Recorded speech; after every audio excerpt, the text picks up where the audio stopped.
ఇక శబరిమలలో ఉద్రిక్త వాతావరణం నెలకొంది. అయ్యప్ప ఆలయంలోకి మహిళల ప్రవేశంపై ఆందోళనలు చేపట్టారు. శబరిమల పరిరక్షణ సమితి ఆధ్వర్యంలో ధర్నాలు, రాస్తారోకోలు నిర్వహిస్తున్నారు. కేరళ ప్రభుత్వానికి వ్యతిరేకంగా నిరసనలు కొనసాగుతున్నాయి. ఆందోళనకారుల దాడుల్లో పలువురికి తీవ్ర గాయాలయ్యాయి.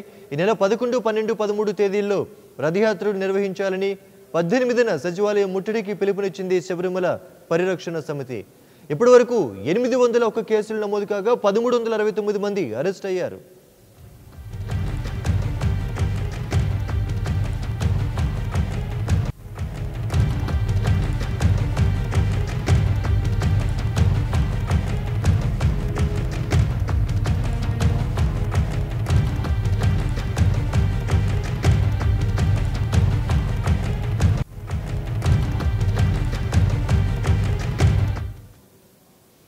శబరిమలలో ఉద్రిక్త వాతావరణం నెలకొంది. అయ్యప్ప ఆలయంలోకి మహిళల ప్రవేశంపై ఆందోళనలు చేపట్టారు. శబరిమల పరిరక్షణ సమితి ఆధ్వర్యంలో ధర్నాలు, రాస్తారోకోలు నిర్వహిస్తున్నారు. కేరళ ప్రభుత్వానికి వ్యతిరేకంగా నిరసనలు కొనసాగుతున్నాయి. ఆందోళనకారుల దాడుల్లో పలువురికి తీవ్ర గాయాలయ్యాయి.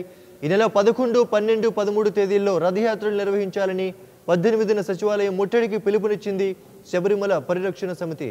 ఇప్పటి వరకు 801 కేసులు నమోదు కాగా 1369 మంది అరెస్ట్ చేశారు.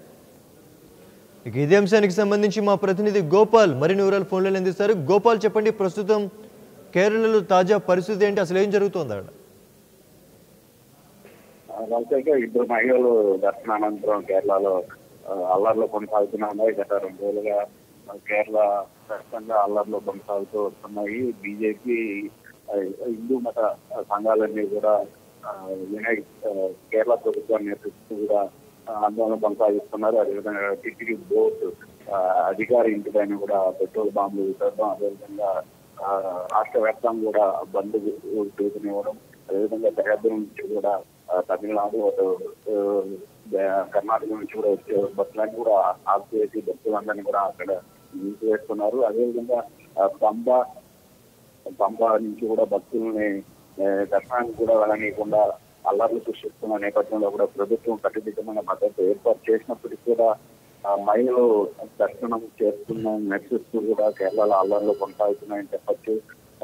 రాష్ట్ర వ్యాప్తంగా కూడా రోడ్లన్నీ కూడా నిరసనకారులు చేరుకొని ఆందోళన చేస్తున్నారు, దుకాణాలను ధ్వంసం చేస్తున్నారు. అదేవిధంగా అధికారుల వాహనాలన్నీ కూడా ఇప్పటికే 200 వాహనాల పైన ఇప్పుడే ధ్వంసం చేసినట్టు కూడా ప్రభుత్వం అధికారికంగా వెల్లడించింది. అయితే మహిళా భక్తులని ఆలయానికి అనుమతించే లేదంటూ కూడా హిందూ సంఘాలు, అదేవిధంగా బీజేపీ పార్టీకి చెందిన కార్యకర్తలందరూ కూడా ఆందోళన చేస్తూ వస్తున్నారు. ఈ రోజు 3వ రోజు కూడా అల్లర్లు అక్కడ కొనసాగుతున్నామని చెప్పారు.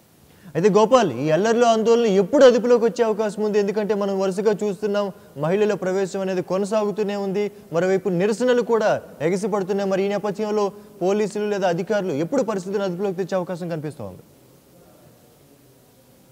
మహిళలు 50 సంవత్సరాల లోపున్న వాళ్ళు దర్శనం చేస్తూ సుప్రీంకోర్టు ఇచ్చిన తీర్పు నిరసనగా కేరళ ఆధారంలో నిరసనలు వెళ్ళవచ్చునే ఉన్నాయి. అయితే సుప్రీంకోర్టు తీర్పును అమలు చేసేందుకు కేరళ ప్రభుత్వం చర్యలు చేపట్టినప్పటికీ కూడా గతంలో చూస్తూనే ఉంటాయి. కొంతమంది మహిళలు దీంతో వెళ్ళి వెనక్కి తిరిగిన సందర్భాలు ఉన్నాయి. అయితే గత 2 రోజుల ముందుగా బిల్లు కనకదుర్గ ఇద్దరు మహిళలు దీన్ని చేపట్టకుండానే ప్రభుత్వం వాళ్ళని దర్శనం నింటూ తీసుకెళ్లింది, పోలీసుల భద్రత వాళ్ళని దర్శనం నింటూ తీసుకెళ్లిందని కూడా నిరసనకారులు ఆరోపణలు చేస్తున్న సందర్భం కనబడుతుంది. అయితే బిల్లు కనకదుర్గ దర్శనం చేసుకున్న నేపథ్యంలో కూడా నిరసనకారులు ఆందోళన చేపడుతున్నారు. అదేవిధంగా కేరళ రాష్ట్ర వ్యాప్తంగా కూడా అల్లర్లు సృష్టిస్తున్నారు. అయితే సుప్రీంకోర్టు ఇచ్చిన తీర్పు వెనక్కి తీసుకోవాలి, అంతవరకు తమ ఆందోళనలు నిలిపేయలేదంటూ కూడా నిరసనకారులు చెప్తున్న పరిస్థితి కనబడుతుంది. అయితే కేరళ ప్రభుత్వం ఇప్పటికే సుప్రీంకోర్టు తీర్పును అమలు చేసేందుకు గట్టిదిట్టమైన భద్రత ఏర్పాటు చేసి ఇప్పటికే 2 మహిళలను దర్శన నిమిత్తం దర్శనం చేయించిన సందర్భాలు అయితే కనబడతాయి. అయితే నిరసనకారులు మాత్రం సుప్రీంకోర్టు తీర్పును వెనక్కి తీసుకోవాలని నిరసనకారులు ఆందోళన చేస్తున్నారు. థ్యాంక్ యూ గోపాల్, సమాచారం అందించినందుకు. For more updates, please subscribe 99 TV Telugu.